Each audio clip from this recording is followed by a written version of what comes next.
2025년 11월 18일, 미국 상무부가 마침내 칼을 뽑아들었습니다. 지나 러몬도 장관이 직접 발표한 이른바 신규 반도체 수출 통제 규칙. 이것은 단순한 규제가 아닙니다. 이것은 대한민국 반도체 산업의 심장을 겨눈 사실상의 선전포고입니다. 백악관의 딥스테이트 세력이 파놓은 치명적인 중국 함정이었습니다. 그들은 우리가 중국 시장에 묶인 채 서서히 고사하기를 바랐습니다. 하지만 바로 오늘 그들의 함정을 역이용한 대한민국의 신의 한 수가 전 세계를 경악시키고 있습니다. 워싱턴 정가는 지금 이럴 수가 라는 말 외에는 아무것도 하지 못하고 있습니다. 도대체 무슨 일이 벌어지고 있는 것인지 지금부터 그 충격적인 내막을 하나씩 집요하게 파헤쳐 보겠습니다. 이것은 명백한 제2의 플라자 합의입니다. 1985년 미국이 일본의 반도체 산업을 어떻게 무너뜨렸는지 기억하십니까? 똑같은 수법입니다. 바이든 행정부, 즉 민주당의 딥스테이트 세력은 대한민국의 압도적인 기술 패권을 두려워하고 있습니다. 그들은 우리가 미국의 통제를 벗어나 독자적인 기술 블록을 형성하는 것을 병적으로 싫어합니다. 그래서 어떻게 합니까? 중국이라는 함정을 파놓고 우리 기업들이 그곳에서 막대한 손해를 보도록 강요하는 것입니다. 우리 기업들이 피를 흘리는 동안 미국의 마이크론이나 인텔, 그리고 결정적으로 일본의 라피더스 같은 좀비 기업들에게 시간을 벌어주겠다는 속셈입니다. 일본의 경제 산업성이 뒤에서 얼마나 광적인 로비를 펼쳤을지는 불보듯 뻔합니다. 그들은 우리가 격렬하게 항의하거나 또는 울며 겨자 먹기로 규제를 받아들일 것이라 예상했습니다. 하지만 대한민국의 반응은 그들의 예상을 완전히 벗어났습니다. 11월 17일, 바로 어제입니다. 중앙일보의 단독 보도를 주목해야 합니다. 미국 상무부가 이 충격적인 발표를 준비하던 바로 그 시각, 대한민국의 김철수 상무부 장관, 가상이 역대급 경제사절단이 어디에 있었는지 아십니까? 바로 베트남 하노이에 있었습니다. 그리고 그곳에서 디지털 공급망 파트너십 MOU라는 역사적인 문서에 서명했습니다. 이것이 바로 신의 한 수입니다. 워싱턴의 딥스테이트가 우리 목에 칼을 겨누는 순간 우리는 그 칼날을 피해 새로운 심장을 작동시킨 것입니다. 그들은 우리가 중국이냐 미국이냐라는 낡아빠진 선택지에 갇힐 것이라 생각했지만 우리는 제3의 길, 즉 대한민국 중심의 새로운 경제 영토를 선포해버렸습니다. 미국 상무부는 경악했습니다. 그들은 한국이 조용히 굴복할 줄 알았지 자신들의 발표와 동시에 이런 거대한 플랜 B를 가동시킬 줄은 꿈에도 몰랐던 것입니다. 홍콩의 사우스 차이나 모닝 포스트 SCMP가 11월 16일자 기사에서 뭐라고 했습니까? 한국이 아시아에서 능숙하게 양다리 게임을 하고 있다. 이들은 아직도 본질을 파악하지 못하고 있습니다. 이것은 양다리가 아닙니다. 이것은 베트남이 수십 년간 연마해온 바로 그 유명한 대나무 외교의 완성판입니다. 디플로 재단의 분석에 따르면 대나무 외교란 강한 뿌리, 튼튼한 줄기, 그리고 유연한 가지를 의미합니다. 지금까지 우리는 이 전략을 방어적으로 사용해왔습니다. 하지만 이제 대한민국은 이 대나무 외교를 글로벌 스케일로 공격적으로 구사하는 세계 유일의 국가가 되었습니다. 여기서 강한 뿌리는 무엇입니까? 굳건한 한미 동맹입니다. 튼튼한 줄기는 무엇입니까? 현무5와 K9 자주포로 대표되는 우리의 압도적인 국방력, 즉 K 방산과 독자적인 경제력입니다. 그리고 유연한 가지는 무엇입니까? 바로 이번 베트남 그리고 인도로 뻗어나가는 새로운 공급망입니다. 미국 딥스테이트는 이 가지를 꺾으려 했지만 그들은 이 가지가 사실은 뿌리와 줄기에서 무한한 힘을 공급받고 있다는 사실을 몰랐습니다. 베트남이 왜 중요합니까? 단순한 노동력이 아닙니다. 베트남은 세계 2위 규모의 히토류 매장국입니다.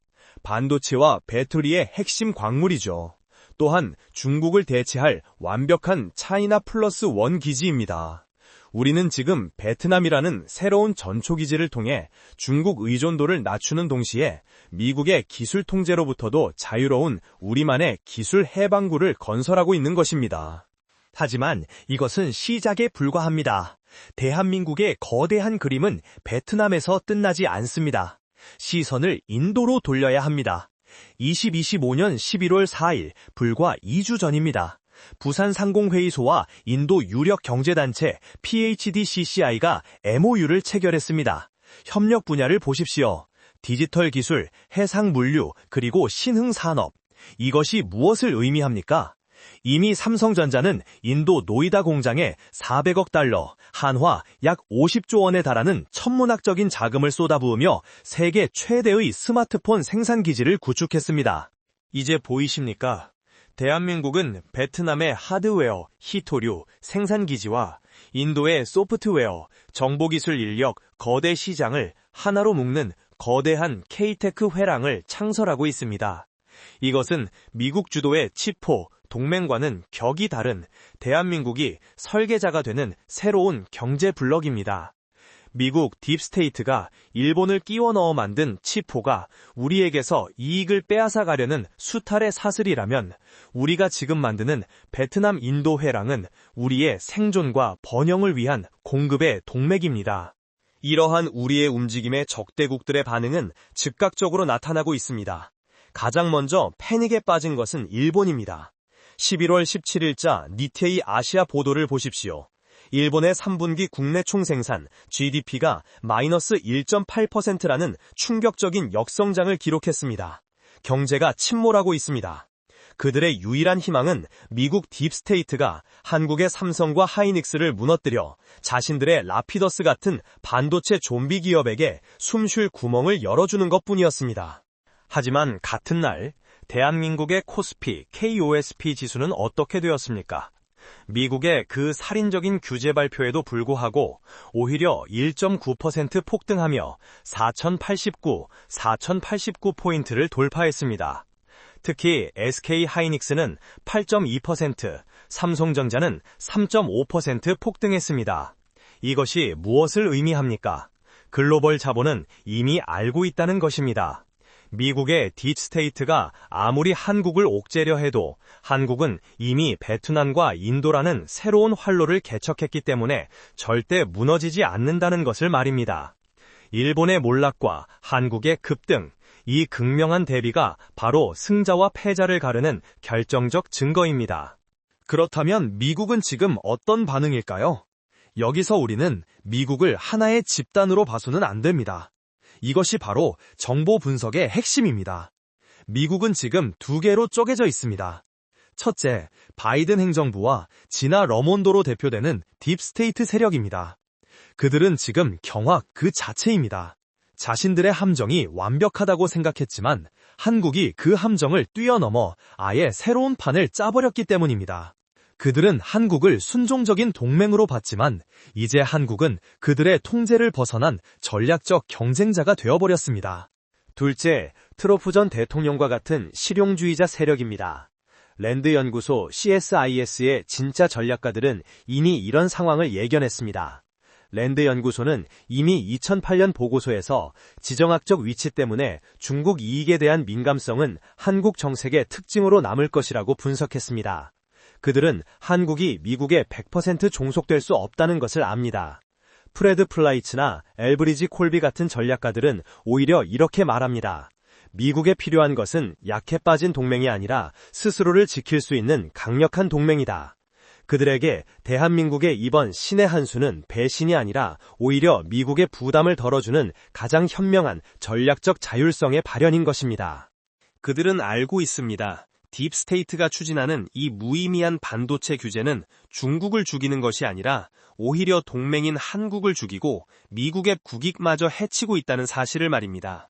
딥스테이트는 한국을 억압하려다 실패했고 실용주의자들은 한국이 스스로 강해지는 것을 보며 박수를 치고 있습니다.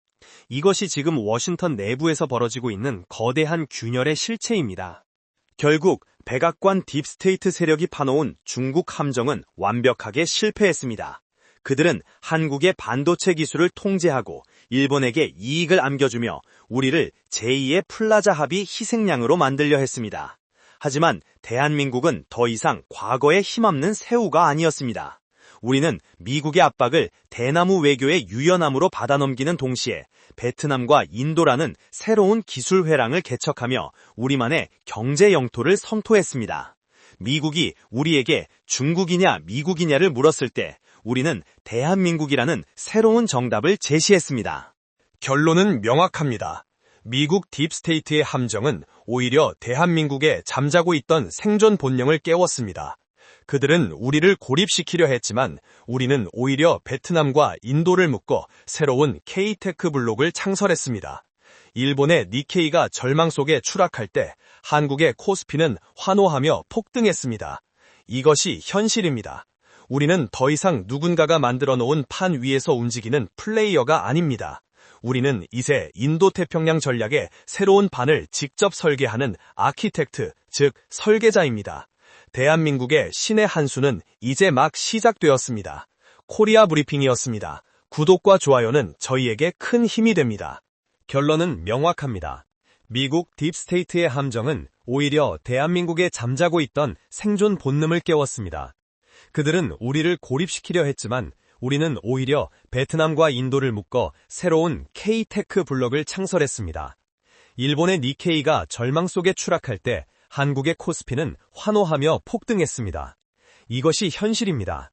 우리는 더 이상 누군가가 만들어 놓은 판 위에서 움직이는 플레이어가 아닙니다.